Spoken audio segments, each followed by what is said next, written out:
Good morning, good afternoon, good evening. Bem-vindos a mais um BrazasCast aqui no Brazas do Parque Olímpico. E hoje nós vamos receber uma convidada especial como nós sempre fazemos. Esse é um lugar onde a gente recebe pessoas inspiradoras, pessoas carismáticas, pessoas que fazem a diferença onde quer que elas estejam. E hoje não vai ser diferente. Então, eu sou o Jack, seu host. Estou aqui com a minha co-host Mel. Tudo bem, Mel? Hi, guys. Oi, Jack. Tudo bom? Obrigada pelo convite. De nada.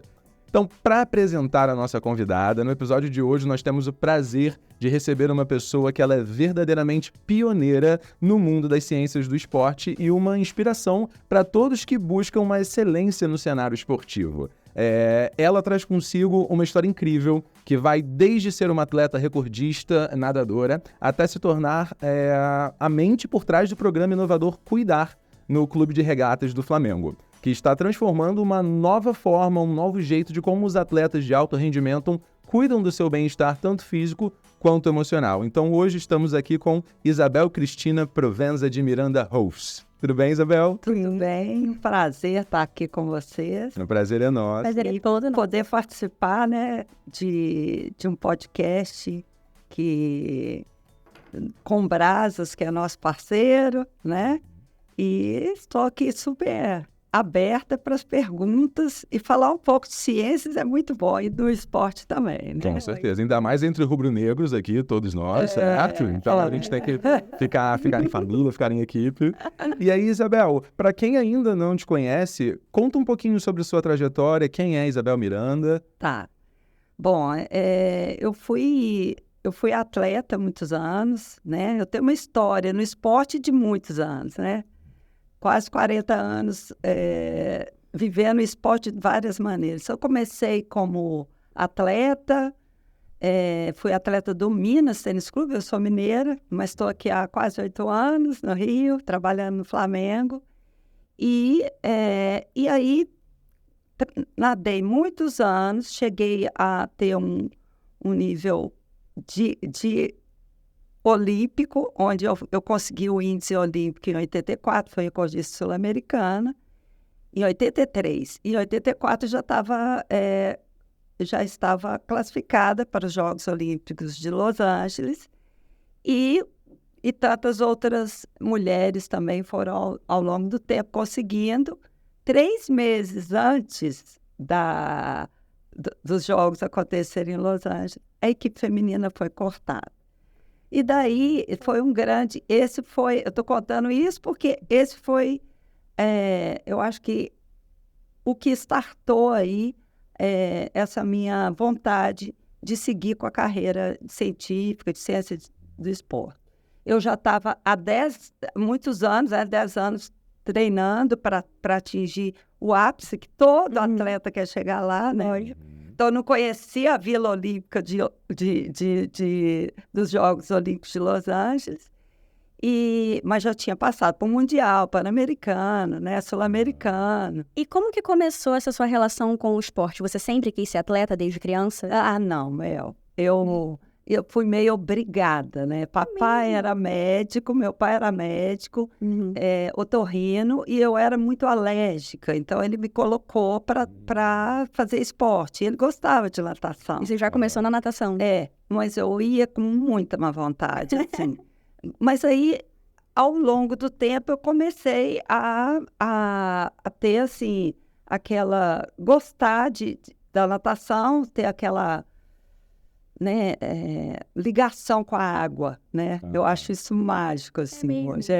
E aí, acho que culminou com a minha personalidade. Eu sou muito de pensar, de ficar, né, pensando e resolvendo problemas. Quando eu quero focar em alguma coisa, eu tenho que ficar quieta. Então, a natação coloca, né, você de cabeça Te dá um dentro foco, da né? água. E aí era tudo... E bateu muito com a natação, porque eu fui fundista, né? Nadava provas longas. E, para isso, você tem que ter muito tempo pensando e muita disciplina, né? Disciplina, né? A natação é isso, né? Porque treinar às 5 horas da manhã, com frio. Na minha época, tinha piscina aquecida, mas momentos, eu morava em Belo Horizonte, que é mais frio. E assim, isso tudo assim, tem a parte de criança, você tinha que ir pra escola ainda, né? Você tem, são diversas responsabilidades para além dessa. Isso. E aí, 4h30 da manhã, eu acordava, meu pai me levava. Nessa época, ele já, né, eu já gostava mais da natação, mas eu eu tive uma maturação, né, tardia, isso é comum. Então, hoje eu utilizo isso como diferencial para você ver a idade de pico de velocidade de crescimento do atleta, de maturação. Então, hoje é um dos recursos que a gente utiliza. Então, custei a dar resultado. Com 15, eu treinava super bem, nadava. Custou como assim? Custei porque eu com 15 anos foi quando eu comecei eu só ficava em último. 15 anos é tarde? Eu aqui super acho muito. Para Pra quem natação. começa no esporte, tem que ser bem Para cedo, natação né? Mas hoje é o ideal. Uhum. Hoje é o ideal, que aí é que a gente começa mais a focar. Mas era tudo diferente, né? Não tinha uma ciência aplicada assim no esporte na época. Embora acho que o Minas foi um dos pioneiros nisso e tal. Então, o que aconteceu? Com a maturação, eu passei a ser da pior a melhor atleta do clube, né? E do Brasil.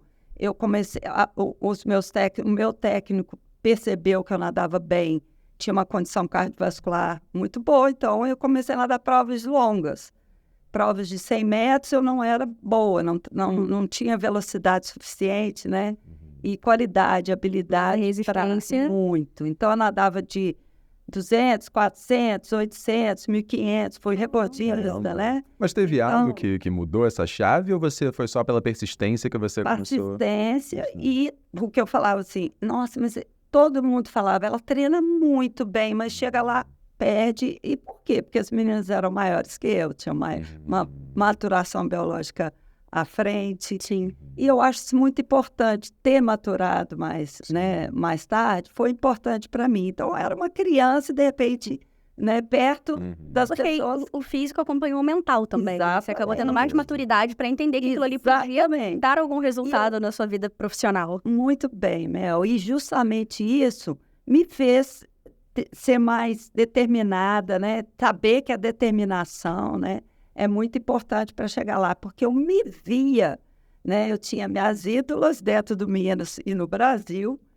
e eu falava assim, um dia eu ficava sonhando, eu vou ser igual a elas. Entregava medalha para elas nos campeonatos e tal, né? Lá, quando eram no Minas, eu falei assim, um dia eu vou ser assim. E você achava que era um sonho distante ou naquele momento já era um sonho assim, não, é um foco, é um sonho, mas é meu nível que eu vou fazer? Não, quando eu não tinha resultado, eu ficava muito frustrada, né? Sim. E não sei por que eu não desistia. Porque meu irmão ia mesmo para o Campeonato Brasileiro, tava, né? E minha irmã mais nova. Pela natação também? Pela natação. Ele postou todo mundo na natação, né? Era torneiro e usava a natação para curar mesmo, né? É um ótimo remédio, para muita coisa, com certeza. Então, aí eu comecei a despontar e aí foi, né? Então, assim, de a pior eu passei a ser, né? Cheguei a recordista sul-americana e fui colocando objetivos. Então, eu acho que isso é muito importante. Isso me ensinou muito hoje como gestora, né? O que você vive no esporte, no dia a dia, nos leva... É um grande aprendizado, né? Então, ser atleta, né? Além das habilidades, você aprende a lidar com a perda e aprender a ganhar também, né? Porque vaidade te arranca lá de cima, Com certeza. né? Muitas vezes. Com certeza. Então, a partir daí, com esse acontecimento das atletas femininas, equipe feminina, a gente ficou, assim, muito... Desestimulada, de repente? Todas. Nossa, eu fiquei doente, né? Imagino. Doente mesmo. A gente chama, eu chamo de síndrome do excesso de treinamento, né? Baseado até na na Sociedade Brasileira de Medicina do Esporte, que é o que eu fui estudar, porque são vários sinais e sintomas. Perda de apetite, perda de peso, perda muscular, alteração hormonal, porque é uma síndrome neuroendócrina. Então, atua também no psicológico. Sim. Então, uma das primeiras, dos primeiros sinais é alteração de humor. Então, você perde sono, não consegue dormir. Eu perdi 5 quilos e aí não conseguia treinar. É péssimo, né? O atleta fica... E assim, você está num pedestal, você, né? Eu era recordista sul-americana. Até quem bateu o meu recorde foi a Patrícia Muri, que foi presidente do Flamengo. E ela bateu vários recordes depois, né? Então, ela era mais nova. Ela também estava classificada e ela foi a única que foi levada pela Que Bom, porque estava começando essa coisa de patrocínio. E ela era patrocinada, ela foi para assistir, ela não participou. Foi a caída da equipe feminina. E nessa época, eu fiquei bem doente, tive que ficar afastada, muito tempo fora para recuperar. Você deu uma desacreditada? Dei. Eu pirei, na verdade, né? O que te puxou de volta? Eu acho que eu fiz do limão uma limonada, né? Por tudo que foi meu caminho. Muito difícil no começo, perder. Eu falei, isso não. Onde eu cheguei, hoje eu valho alguma coisa. E eu não vou deixar que as pessoas pensem que você hoje não é uma campeã. Você não vale, não serve mais para um clube ou para o esporte. E eu prometi para mim que eu não ia deixar os atletas sentirem isso. Então, daí vem essa questão que me levou a... Eu estava já estudando educação física, fisioterapia, eu tive que trancar a fisioterapia porque eu estudava e treinava, né? E também estava sendo estagiária, então passei a ser estagiária no Minas Tênis como treinadora e fui contratada logo depois. Fiquei 14 anos como passando desde a primeira equipe até a equipe principal. A gente vai falar já um pouquinho mais sobre o Projeto Cuidar, mas você acha que a chama dele pode ter surgido aí, nesse momento? Surgiu, com certeza surgiu. Porque depois, com 14 anos como técnica, eu pedi demissão e fui estudar. Falei, eu preciso ir na academia, né, e ver alguma literatura, Uma teoria por trás disso. E foi isso que eu fui. Eu me mudei para Floripa, comecei lá como aluna especial do meu professor, que foi meu orientador, Dr. Tales de Carvalho, que é uma referência na cardiologia do esporte, e é um estudioso. Foi encontros, né, gente? A gente tem encontros, sim, não é nada por acaso. Essa é a minha frase, nada por acaso. Então, ele se interessou pelo meu caso, porque foi um caso de overtraining, né? Hoje é chamado overtraining, mas a sociedade chama de síndrome do excesso de treinamento. E eu fui estudar isso. E acabou que aí, no mestrado, eu comecei como aluna especial. E comecei a estudar, né? Eu sempre me envolvo muito no que eu faço. Então, eu achei um artigo de um professor que hoje é o meu supervisor, né? Meu orientador de doutorado. Dr. Peter Terry, que é lá ele é inglês, mas é um dos maiores psicólogos do mundo, né? E eu li um artigo dele e ele validando um instrumento com poucos itens que o atleta responde hoje no celular, né? Pelo Google Forms, em 1 minuto. E eu já tinha achado um que, inclusive, as psicólogas estavam usando aqui. A Regina Brandão estava utilizando aqui, que era o POM, só que ela usava o de 76 itens. Eu falei, eu fui atleta. Tem que utilizar eu fui isso. técnica. Eu não ia conseguir responder esses... E na época era papel ainda. O foco né? se perde ali no meio, né? Com Aí, certeza. eu validei esse instrumento, que é os primeiros sinais, sintomas, é alteração de humor. Então, eu consigo controlar quando o treinamento tá passando do ponto, né? E ele precisa, porque mais importante do que um bom estímulo, tão importante quanto um bom estímulo, é uma boa recuperação. Mas esse overtraining que você falou, você acredita que seja mais pessoal? O atleta se cobra muito naturalmente ou vem de cima?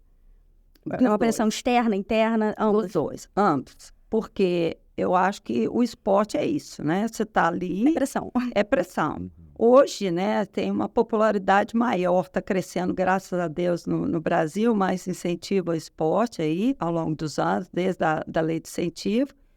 E hoje, assim, com as redes sociais, né, hoje tudo é postado. Então, hoje você fica... A divulgação. É a divulgação. Então, por exemplo, eu era famosa, aparecia em jornal, né, em rádio, em televisão.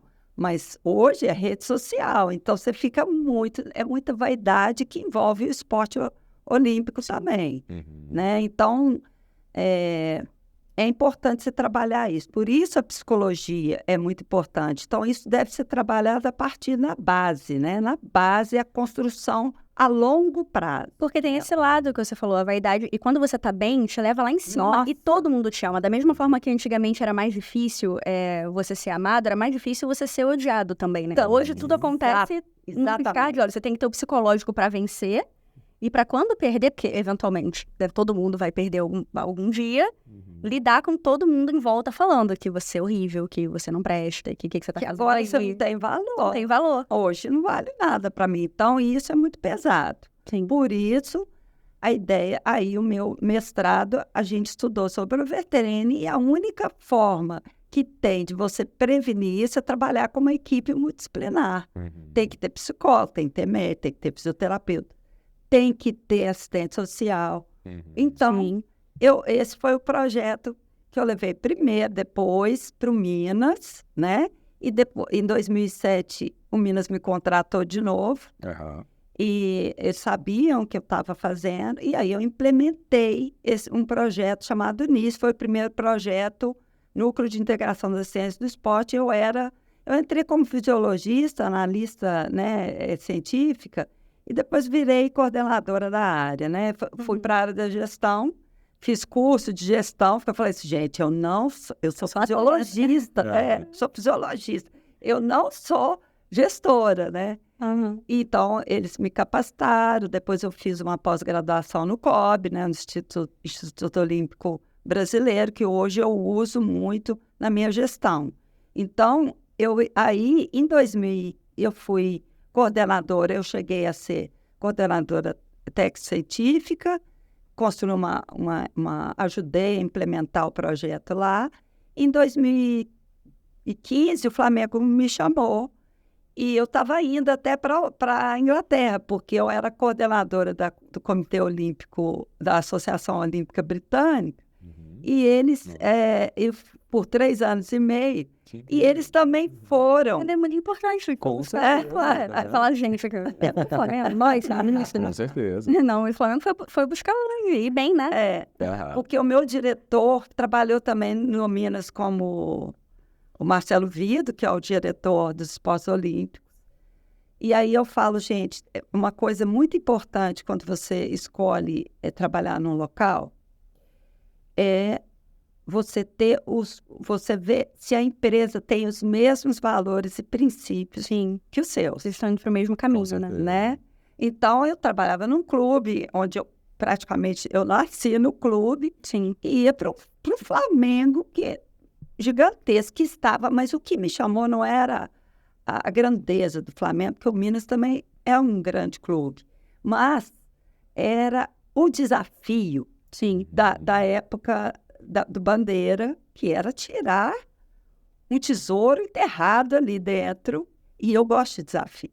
Então, eu já tinha passado no mestrado, e o Marcelo Vitor me chamou aqui, me conhecia, trabalhou comigo, porque a gente que recebia os comitês, a área científica, a área de marketing, né, negócio, e ele tinha vindo em 2013. E aí ele me chamou em 2015, e aí eu falei, então, Marcelo, eu escrevi o projeto para ele, né? Porque eu escrevia projetos no Minas também. E aí, então eu vou. Mas eu queria conhecer a diretoria. Você pode me apresentar antes? Aí eu fui conhecer e encantei. E eu falei, olha, vocês vão querer mesmo? Porque o Marcelo Vido já sabia e acredita nisso, Sim. né? Então, vocês vão querer mesmo que a gente... Um projeto de reestruturação com apoio científico para que esses atletas a longo prazo, porque vocês vão ter paciência de esperar os resultados. São duas dificuldades. De 6 a 10 anos, dependendo da modalidade. Foram quase 10 anos de reestruturação. E foi exatamente isso. Eles falaram, vou. Então, por quê? Uma das coisas mais importantes, que é um dos pilares para o sucesso esportivo e internacionalmente, é ter o apoio, a integração da política esportiva. Sim, lógico. Então, isso começa lá em cima e vai até lá na quadra, né? Que a gente fala chão da fábrica, né? E isso chega na torcida de alguma Isso chega na Claro. A torcida. torcida abraçou esse projeto de reestruturação, acompanhou e se orgulha muito dele. E teve que esperar, teve que ter paciência, principalmente o futebol, né? Foi indo mais... Aí eu falo muito da diretoria, né? Do clube, Sim. né? Na continuidade do Landim, né? De trazer uma gestão. Começou com a gestão do Bandeira e agora com do Landim, né? Com um nível de gestão de alto nível. E o Marcelo Vido, quando eu cheguei lá no Flamengo, não existia essa área. Ele também me pediu, ele além de... Você criou a área? Não, eu criei, não. Eu desenhei o projeto arquitetônico, que ia ser debaixo da arquibancada da piscina. Você mesmo fisicamente. Ele me deu, Os talentos ele é engenheiro. acabam. Porque ele é engenheiro. Aí eu não tenho essa... Mas eu tinha uma noção do que eu queria. Mas eu tinha a minha grande amiga e também arquiteta, ela fez para mim. A Cibele fez, desenhou. Ela é esposa do doutor Haroldo, que trabalhou comigo no Minas, como cardiologista, também meu grande amigo. E aí ela entendia um pouco. E eu fui colocando do jeito que eu achava que tinha. Para ver também, assim, a importância das conexões que você faz na sua área, porque a gente não faz nada sozinho. Nada sozinho. Isso é eu acho que esse é o grande pilar do cuidar. Nada se faz sozinho. Sim. Então... Eu desenhei o projeto, o Marcelo Vido captou recursos, né, pela lei de incentivo, pela Estácio. A Estácio foi minha primeira grande apoiadora, porque foi ela que, com o apoio dela, com o aporte, né, eu pude ser contratada. Comprou o projeto mesmo. Ela comprou e até hoje a gente tem uma parceria grande, né, de bolsa de estudo, de capacitação, ajuda. Ela capacita, a gente capacita. Abre muita oportunidade. Muita oportunidade para as pessoas, né, como o Brasas também. E aí o que aconteceu? Essa história, quando você chega uma mulher, né? Vai ser gerente. Eu fui contratada para ser uma gerente que dá apoio à diretoria, né, que é o meu diretor, né? E também apoio aos demais gerentes das modalidades. Então, assim, eu ficava entre a diretoria e os gerentes. Então, eu ajudei a organizar a casa, trouxe um pouco de qualidade total, né? Qualidade de gestão de qualidade, gestão de processos, que eu tinha feito e aprendido tanto no clube, que eu Minas, e também com minhas capacidades. Eu vou estudar, mas eu vou para aplicar. Eu nunca fiz mestrado para ser professora, embora possa dar aula, não é isso. Eu quero deixar eu vim com o objetivo de colocar a prática sob a luz da evidência. né? Você, nesse desafio que você disse que você adora desafios, você gosta disso para se superar, mas assim, eu ia citar 2, mas na verdade são mais de 2, são 3 e vários outros desafios que você teve que enfrentar ao mesmo tempo. Então a gente teve a questão do ser um projeto a longo prazo, que hoje ele é bem sucedido, as pessoas falam bem disso e parabenizam, mas quando a gente está começando é difícil. Então é um projeto a longo prazo, é um projeto que trata de algo que antigamente era muito deixado de lado, que era a psicologia, o bem-estar emocional e tudo isso aliado, e o fato de você ser uma mulher que vai intermediar tudo isso. Então, assim, como que foi esse desafio? Quão grande foi isso para você? Como você se sentiu nesse momento? Primeiro que eu me senti assim, na verdade eu era uma forasteira, né? Mineira, dentro de um clube carioca enorme, né? De muita raça, paixão, né? E tradição, E tradição. Sim. Então, esse foi um grande... E aí, o que eu fiz? Eu cheguei muito com essa coisa da gestão, de organizar, mas isso amedronta mesmo as pessoas. Sim. Então, assim, eu tinha na mão, a caneta na mão. Esse eu não quero, esse eu não quero. Eu acho que qualquer tipo de trabalho e de projeto que ameace o status quo causa um estranhamento, né? Claro. E aí vem, eu tinha apenas 14 pessoas espalhadas pelo clube, não tinha um local, né? Tinha o Dr. Cardone, que era um médico do basquete, e tinha lá o departamento médico, que atendia também sócios e atletas. E aí, na época, a diretoria, eu fui sendo apresentando o projeto, eles achavam bom, mas sempre com o pé atrás. E aí... Na hora de aplicar o projeto. Foi muito difícil, porque primeiro a gente colocou o e-mail para todo mundo, dentro do cuidar todos equipado, né?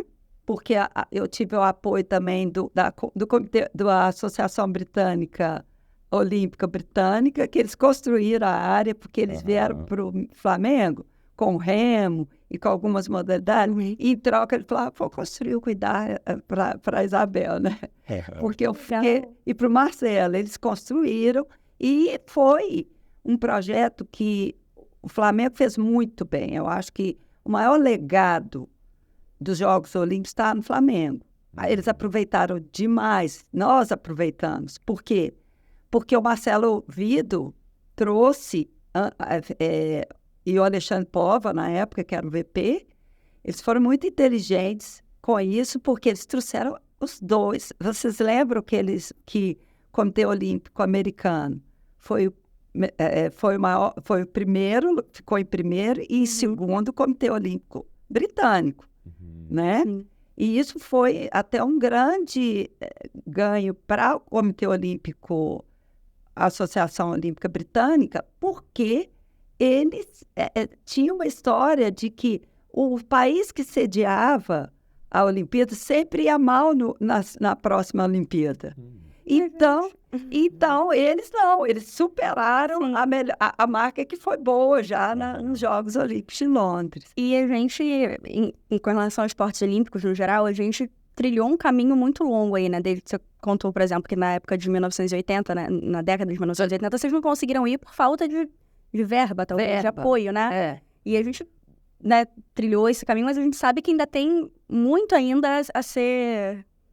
a ser conquistado, né? Em termos de visibilidade no Brasil, em termos de Jogos Olímpicos. O que você acha que falta pra gente? O que a gente pode fazer mais para que os Jogos Olímpicos tenham essa visibilidade que merece, né? Que a gente fala muito da exposição nas mídias, né? Mas essa exposição não traz necessariamente uma visibilidade para o que está acontecendo, para como né? A gente precisa primeiro entender que a política de esporte no Brasil, ela é clubística. É diferente. Por exemplo, a melhor política de esporte do mundo, sem dúvida, é a dos Estados Unidos. Sim. Por quê?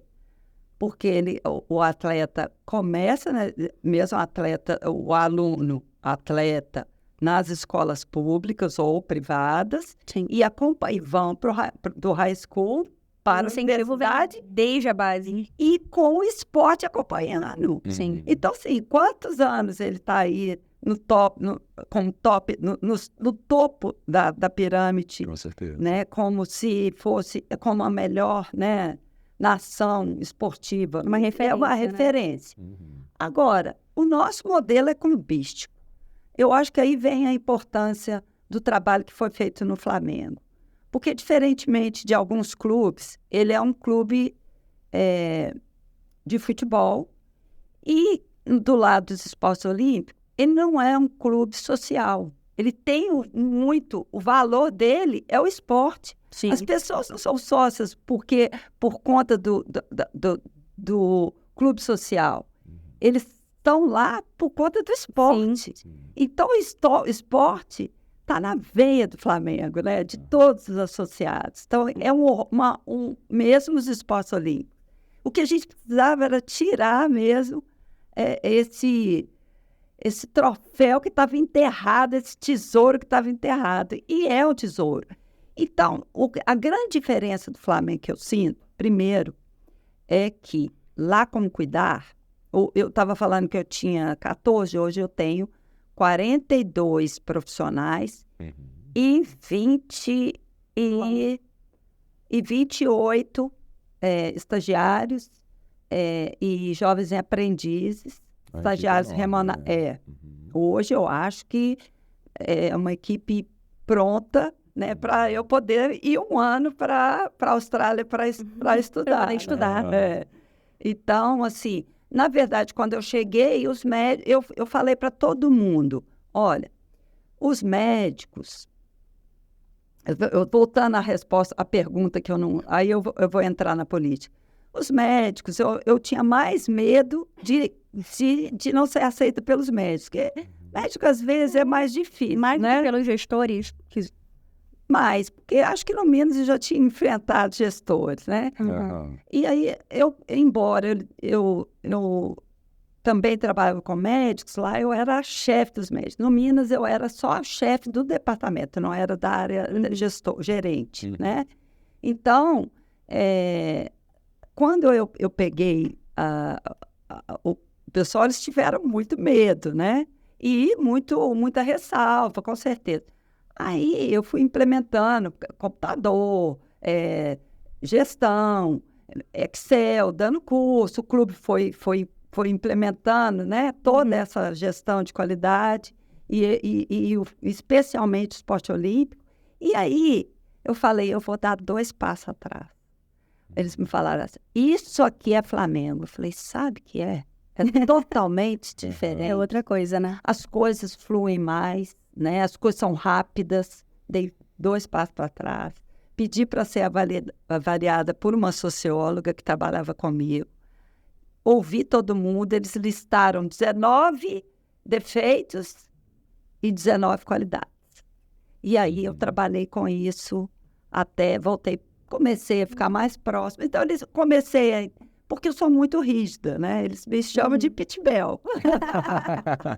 Meus atletas também me deram esse apelido, que para mim era bem carinhoso. Com certeza. E aí, hoje, gente, é o contrário. Eu falei, gente, vocês estão demais, vocês estão muito...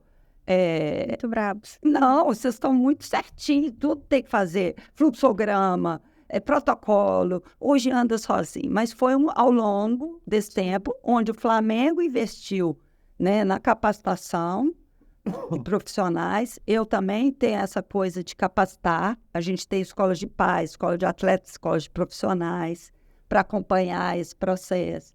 Então, o que eu acho que é o grande diferencial do Flamengo?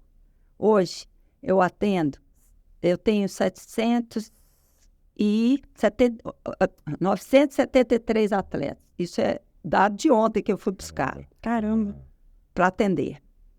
E a gente tem um menu de serviços, criou um menu, eu atendo, faço avaliação, e aí é baseado em prioridades. A equipe de ponta das modalidades, por exemplo, como basquete, ginástica, natação, que está evoluindo muito, né? Aí as equipes têm prioridade perante o remo, né? Perante as outras, mas todas são atendidas. E aí, Sabe quantos atletas que vêm de área de vulnerabilidade que treinam no Flamengo? 50% dos meus atletas. Incrível. E eles cerca de 40% não tem plano de saúde. E se não fosse atendido pelo Cuidar, né? Cuidar é Centro Unificado de Identificação e Desenvolvimento de Atleta de Rendimento. A gente identifica e acompanha. E acolhe mesmo. E acolhe. E cuidar é acolhimento. A coisa que eu falei, que eu acho que... Eu sempre falei para eles, gente, a gente tem que acolher o atleta, atendimento. É tipo uma clínica hoje, né? Também com normas e regras, porque atleta tem que ser... Não pode entrar sem uniforme, não pode... Se não for, marcou, é muito disputado, e não foi... E não for justificado, se for a segunda vez, já não pode mais marcar. A disciplina está envolvida em tudo isso também, envolvida em tudo isso. E a própria... Então, a gente atende atletas que vêm de área de vulnerabilidade. E isso é o que eu acho, assim. E durante... A pandemia foi um grande marco, né? Por isso que eu acho que o Flamengo, ele dá um highlight nessa coisa da vulnerabilidade e da responsabilidade social. Sim. Porque nós acreditamos que o esporte é um fator de desenvolvimento humano. O esporte salva, né? Salva. Eu acho que a gente tem... Salva mesmo. A gente já tem... salvei várias... Meus médicos salvaram várias vidas lá mesmo. A gente tem 2 pontos, assim, sobre o que você falou agora. Um deles é que você fala muito sobre o diferencial do Flamengo, né? Eu acho que é óbvio que o Flamengo é um grande clube, o Flamengo abraçou esse projeto, mas o diferencial do Flamengo é você também. Com certeza. Porque eles abraçaram essa ideia, é um projeto seu, né? Assim, eu sei que não foi não foi instantâneo, você não tirou do nada, foi algo que você realmente acreditou, procurou, estudou, se capacitou e falou, olha, eu tenho esse projeto pronto, vocês aceitam ir comigo? Então, eu acho que foi um casamento perfeito. Foi uma confiança que veio com um mérito, né? De um conhecimento do seu trabalho que já existia no Minas e tudo isso veio para o Flamengo com uma carga, uma energia que foi potencializada, né? Exato. E antes da gente iniciar o Brasil Sério, você chegou a mencionar muito sobre o propósito, e eu acho que existem muitas pessoas capacitadas, mas neste momento era você que tinha que estar ali e iniciar esse projeto. Exatamente mesmo. Porque, eu sinto isso. Entrando nessa segunda coisa, eu acho que eu teria para falar, você tem esse olhar de pessoas em posições de vulnerabilidade, e o quanto, às vezes, o que as pessoas precisam é que alguém as veja, né? Que alguém dê aquela oportunidade, porque o esporte salva muita gente. Sim. E eu acho que a gente teve um olhar mesmo da diretoria quando houve o Covid.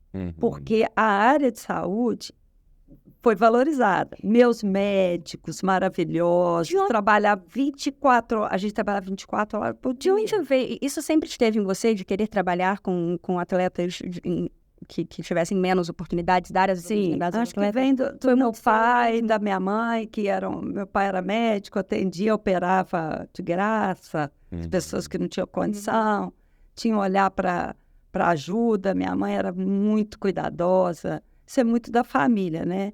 Então, eu tenho isso, eu sei que eu sou assim, desde pequena, porque também tem uma história de ter sido doente, curada, meu pai junto comigo, minha mãe, e aí ter sido sucesso como atleta, uma pessoa que estava, né, perdi até a coordenação para andar, né?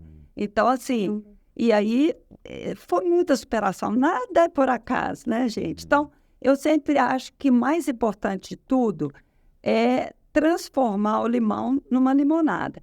E só para corroborar com o que você falou, que vocês estão falando e traduzindo, eu acho que eu nunca posso falar que fui eu, né?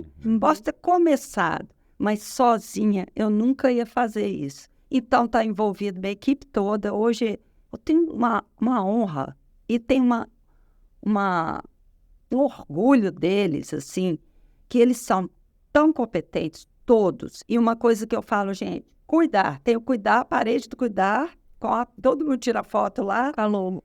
Com a Lobo. Que a gente criou junto, né? Eu pensava em 4 mãos e são quatro dimensões que a gente trabalha. Técnico, tático, físico, emocional e social, né? Técnico, tático, físico, emocional, social. Então, eu acho que quando a gente faz a logo junto, monta as coisas junto, aprende junto, eu falo assim, eu vou ouvir os meus profissionais também. Mandei muito pouca gente embora e contratei muita gente, né? Eu e o Marcelo Vido. A gente trouxe, eu ajudei muito o Marcelo também em trazer novos gestores, gerentes, formar pessoas ali, porque acho que eu tenho essa habilidade, uma das minhas habilidades é perceber aquele que... Então, assim, eu hoje sou a única gerente mulher, mas a gente já está formando 2, que já são coordenadoras gerais, e 2 mulheres. Então, elas estão no caminho para se tornarem gerentes também. Eu acho isso uma característica assim, primordial, e eu acho que a gente precisa muito disso no Brasil. Eu acho que a gente tem, hoje em dia, uma visão muito individualizada de eu sou o melhor, eu faço as coisas do melhor jeito, e a gente às vezes esquece que a gente não fica aqui para sempre, a gente precisa passar isso para frente. Com certeza. Tem um musical que eu adoro, que o nome é Hamilton, e aí tem... É incrível, é incrível. E aí tem uma música que é a do George Washington, que nessa parte ele fala I have to teach them how to say goodbye. Então eu tenho que ensinar como dizer tchau. E isso é uma coisa importante, porque a gente tem que preparar as outras gerações também. Exatamente. Certo? E aí você entra nesse ponto, né? Porque o que é hoje? Hoje, daqui a dia 31, estou indo para a Austrália, né? Eu já estou fazendo um doutorado que surgiu no Covid. Esse Dr. Peter me chamou, né? Meu orientador agora.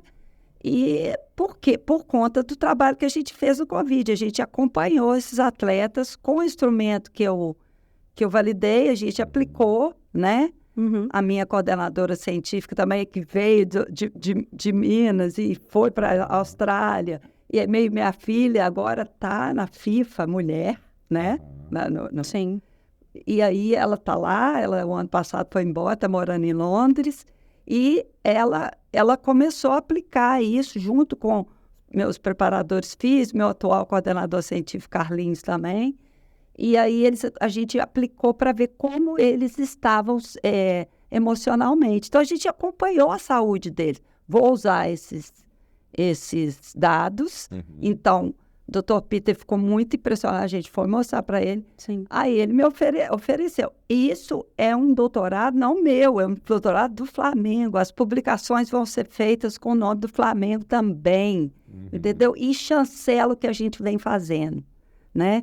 Que é isso. Então, esse diferencial no Flamengo foi muito também o gestor, né? O gerente, o diretor, Sim. a diretoria que acreditou, né? O Marcelo tem esse olhar, ele captou pessoas boas, ajudei ele a captar, a gente tem uma relação de confiança, ele tem esse viés ético, né? Ele acredita em educação, educação indo junto, então a gente oferece 4 milhões por ano de bolsas de estudo com os nossos parceiros, gente. E agora a gente está buscando dar mais apoio, né? Junto com a área de responsabilidade, apoio para pós-carreira, né? Que é um dos pilares também, é formar o atleta a partir dos 15 anos para a vida, né? Para vida pós-carreira esportiva. Sim, né? até porque... E não pode começar lá no final. Tem que começar a partir dos 15, 14 anos, né? E a gente falou muito sobre desenvolvimento emocional e psicológico no esporte. Todos os departamentos do Flamengo hoje contam com profissionais de psicologia do esporte? Eu acredito que o futebol tem na base, né? Mas por opção, eles optaram por não ter psicólogo no futebol profissional. A base tem trabalho. E qual é a importância desse acompanhamento psicológico para os atletas? Muito importante. E de começar na base. Isso já é um começo para o futebol, né? Porque você começa... Eu contratei a Adriana Lacerda em 2000, o ano passado, 2022, E ela tem feito um trabalho maravilhoso junto com estagiários, porque não adianta uma estagiária para 900, né? E ela faz por projetos. Então, ela tem vários projetos, ela trabalha com os pais, trabalha com os atletas em loco, os estagiários, além de ser formados lá por nós, por ela, né, e pela equipe, eles conversam com a equipe multidisciplinar. A própria arquitetura do cuidar, vocês estão convidados a ir lá e gostaria muito de expor, só que eu vou, hein? Vai mesmo. Agora a gente está com uma outra área que cresceu tanto que a gente teve que construir a área mais de análise, separada. É o sucesso do trabalho, né? Com certeza. E aí, uma sala é colada na outra. Então, você fala assim, gente, o corredor passa a ser sala de reunião. E é isso que ele queria. E a gente tem uma reunião, isso também falando da gestão, que chama PSD, Programa de Suporte à Decisão. A gente tem que entender, eu sempre passei isso para a equipe multidisciplinar, que a gente é apoio à decisão do técnico, da comissão técnica e da diretoria. Então, todos os atletas, principalmente das equipes de ponta, são contratados quando a gente dá o aval da saúde de que ele pode ser. Se a gente não dá o aval, não é contratado. Entendeu? Então, assim, porque acha que aí ele vai ter algum problema. Nós já salvamos umas... Gente, desde que eu cheguei aí com o doutor Serafim também, que é cardiologista, que veio para nós, era lá do futebol, e nós tivemos um prêmio, né? De ter o doutor Serafim, que é uma referência para a gente. Eles já detectaram os médicos pelo menos 4 casos graves de poderia levar a uma morte súbita. Então, só disso, gente.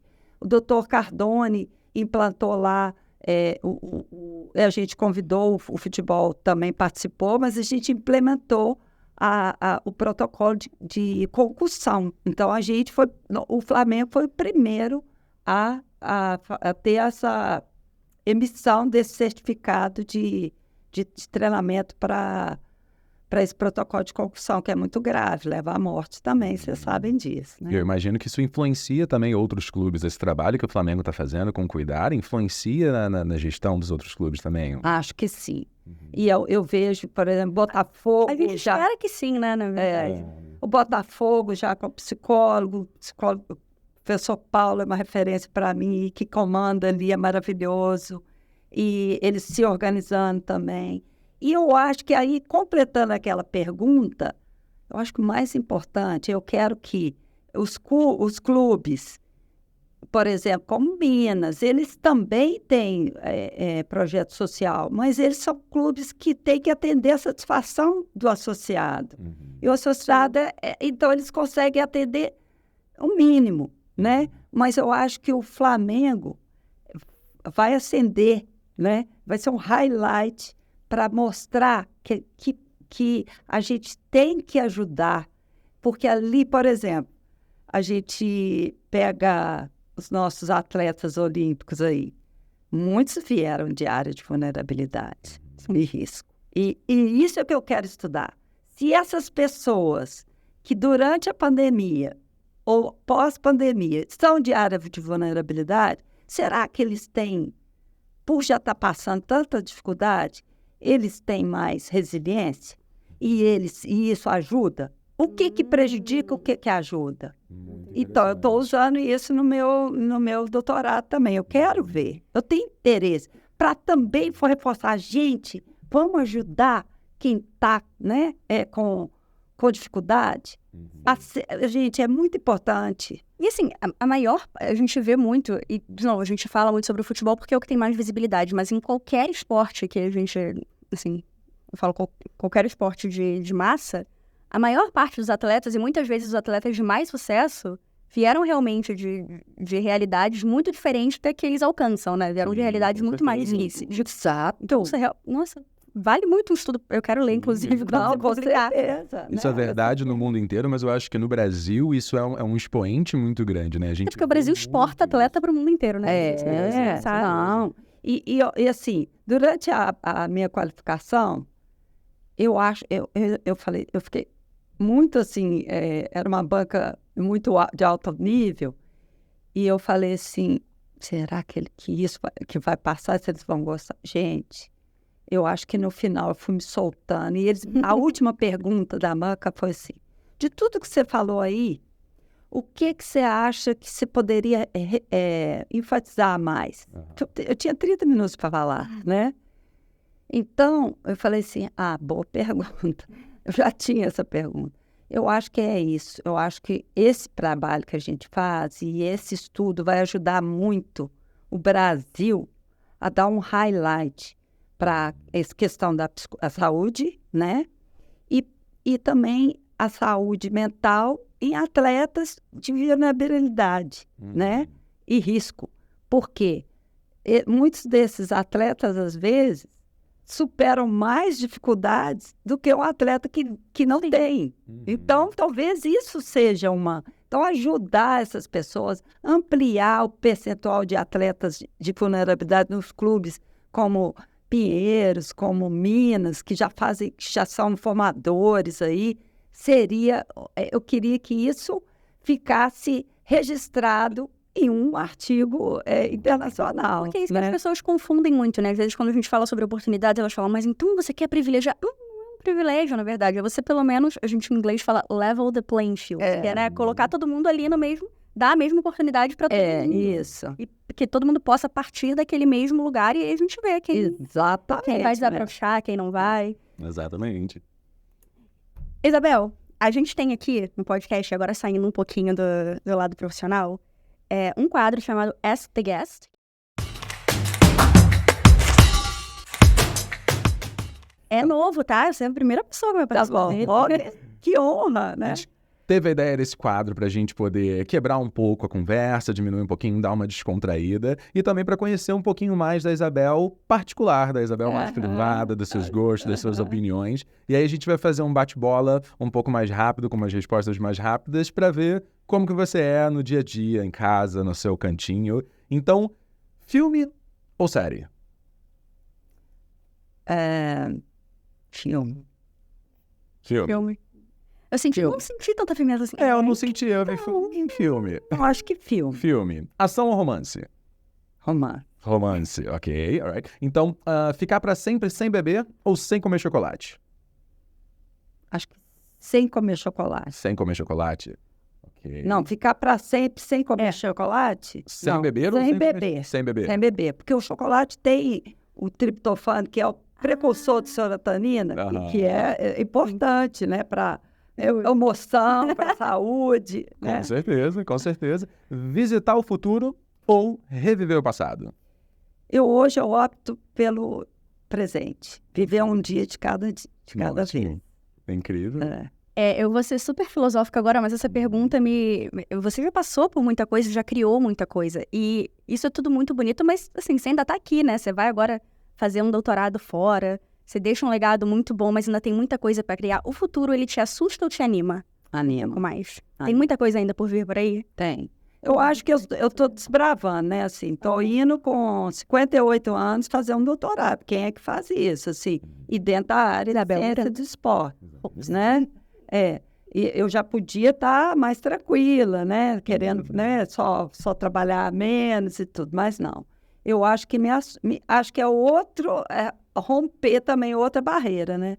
Acho que não tem que aposentar, você pode abrir, né? Provar essa história. Gente, a idade hoje em dia, tendo saúde, a gente faz tudo.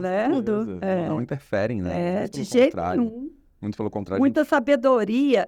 Eu falo sempre que mais importante, tão importante quanto o conhecimento explícito, né? O conhecimento que você aprende ali no livro, na universidade, no acadêmico, você é o conhecimento tácito que você traz da sua vivência. Isso é muito importante. O conhecimento empírico traz pra gente coisa que nada mais pode trazer. Né? Exatamente.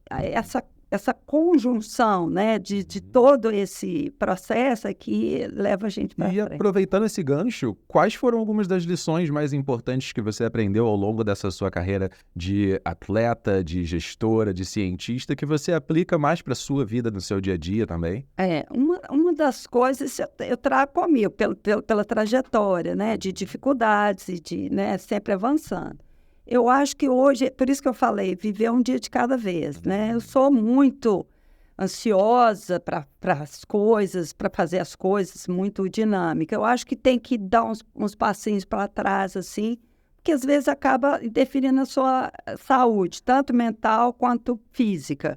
E hoje, mas uma coisa que eu deixo sempre forte, eu falei assim, olha...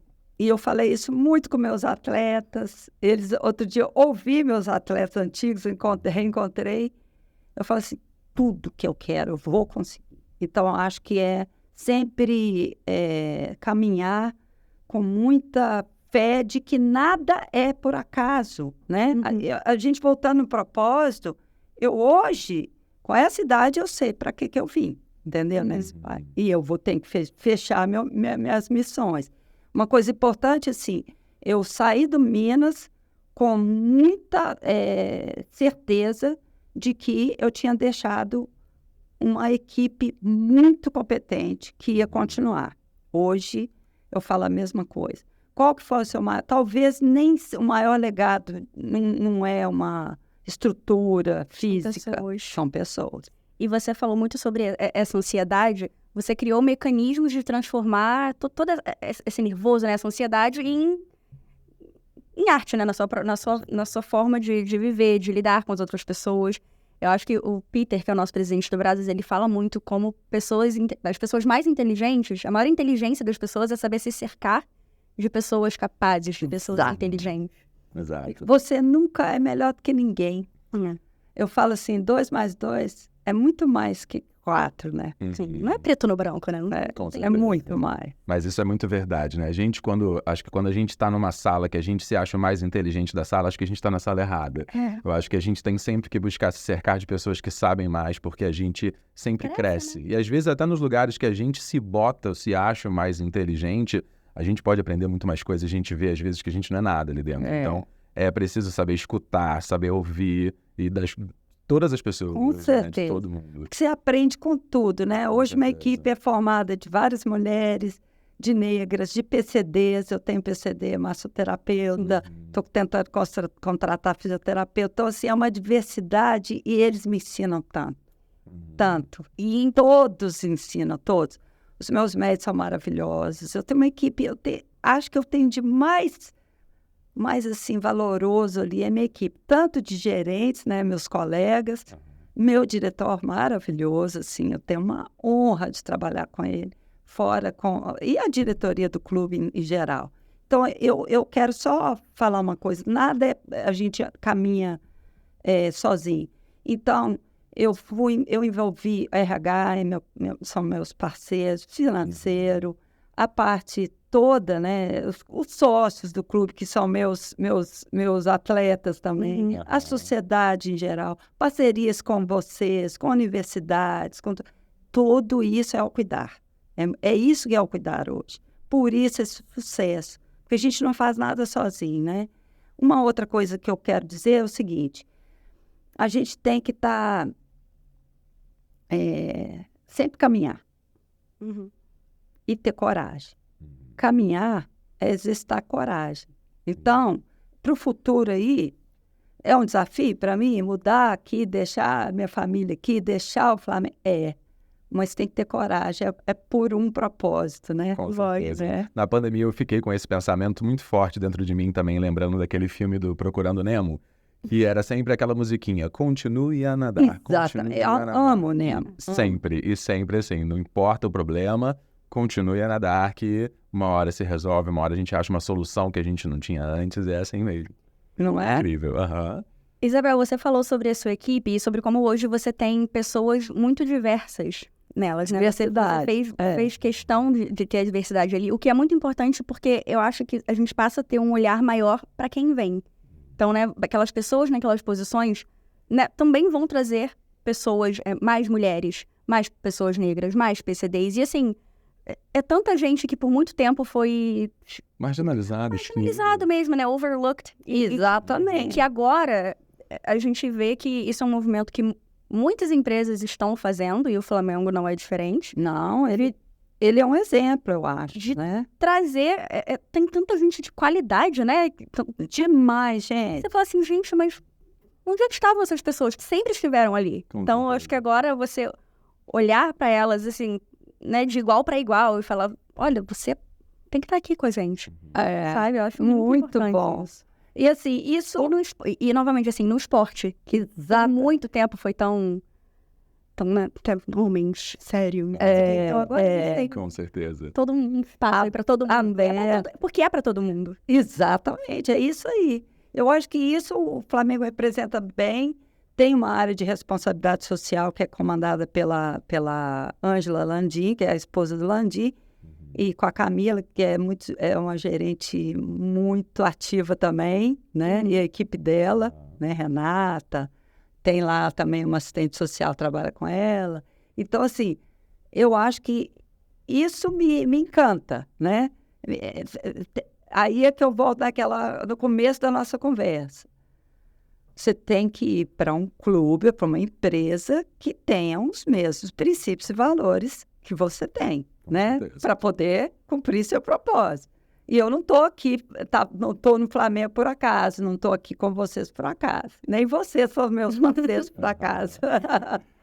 A gente acabou nem mencionando agora que você falou. Como é que começou essa sua parceria? Parceria do Flamengo com o Brazos. Né? Justamente isso começou para a gente também pensar, como a gente pensa em pós-carreira, uma das coisas são aulas de inglês, né? Inglês e tal. Então, a gente tinha que buscar isso para as pessoas. Quem tem condições, né, econômicas para fazer, é um curso caro, né? Não é todo mundo. Mas, buscando parcerias com vocês, a gente consegue dar para essas pessoas que não conseguem ter oportunidade. Mas, claro, com regras. Tem que passar, tem que estar frequentando as aulas. Tudo isso tem que ser acompanhado, né? Era uma dedicação, né? E dar valor para isso que está ganhando. A bolsa de estudo está ganhando. Se tomou bomba, não perde que é isso?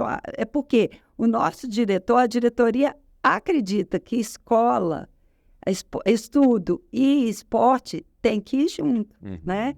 Então, assim, eu morei um tempo nos Estados Unidos e isso é uma realidade, por isso é um sucesso, né? Então, eu acho que para completar aí essa questão da parceria de vocês também, eu tenho que agradecer aqui a todos, né? Porque foram 2 seminários internacionais que a gente teve o apoio de vocês, né? Que colocaram lá um tradutor que hoje é nosso querido lá. Você falou, é um xodó, né? É um xodó. Então, assim, essas coisas são muito importantes. E são pessoas. E são pessoas. Com certeza. Compartilha com seus amigos, vai nas redes sociais do Brazos, curte, se inscreve, participa. E, para quem não é novo, para quem está voltando, welcome back. Entra lá no canal do Brazos para poder ver os outros vídeos que a gente também tem. E, bye bye, guys. See you. Bye.